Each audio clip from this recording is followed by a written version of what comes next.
మీరు వృషభ రాశిలో జన్మించారా? మెయిన్ గా వృషభ రాశి కృతిక, రోహిణి, మృగశిర నక్షత్రాల్లో జన్మించిన వాళ్ళకి ఈ 2026 పరాభవ నామ సంవత్సరం నుండి అద్భుతమైనటువంటి పరిణామాలు చోటు చేసుకోబోతున్నాయి. ఎవరైతే వృషభ రాశిలో జన్మించిన వాళ్ళకి ఉద్యోగం ఒకరి కింద పని చేయడం ఇష్టం ఉండదండి. కానీ జన్మతః వాళ్ళ కుటుంబ బరువు బాధ్యతలను వీళ్ళ భుజాల పైన వేసుకోవడం వల్ల, ఆ బరువు బాధ్యతలను మోయడం వలన వీళ్ళు ఒకరికి చెప్పేటువంటి ఇన్స్ట్రక్షన్స్ ని ఫాలో కావాల్సి వస్తుంది.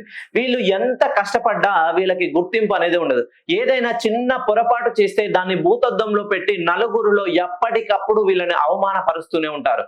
కానీ వీళ్ళ వల్ల ఏదైనా సక్సెస్ వస్తే ఆ క్రెడిట్ మాత్రం వీళ్ళ పై అధికారులు తీసుకుంటారు. వీళ్ళకి ప్రమోషన్లు రావడం లాస్ట్, ఇంక్రిమెంట్లు రావడం లాస్ట్, డబ్బు సంపాదించడం లాస్ట్, కానీ ఏదైనా అవమానాలు పొందడంలో ఫస్ట్, ఎవరినైనా నూతనంగా ప్రయత్నాలు చేయడంలో మొదలు ఫస్ట్ పొజిషన్ లో వీళ్ళే ఉంటారు.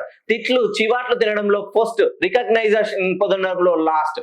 ఇలా చెందాల్సిన మంది లాస్ట్ లో ఉండి చెందకూడనివని మొదట్లో ఉండడం వల్ల వీళ్ళ జీవితంలో ఒకానొక రోజులో అనిపిస్తుంది, భగవంతుడా నాకే ఎందుకు ఇన్ని కష్టాలు. మెయిన్ గా వృషభ రాశిలో జన్మించిన వాళ్లకు మీ పేరులో 5 అక్షరాలున్నా, 6 అక్షరాలున్నా, 3 అక్షరాలున్నా ఖచ్చితంగా ఒక్కసారి మీ పేరుని మీ పేరులోని సంఖ్యా దోషాన్ని సవరించి చూడండి. ఎందుకనంటే ఈ ఏప్రిల్ 2వ తేదీ లోపున మీ పేరులోని దోషాన్ని సవరిస్తే ఖచ్చితంగా మీ జీవితంలో ఒక అనూహ్యమైనటువంటి మార్పుని మీరే పొందబోతున్నారు.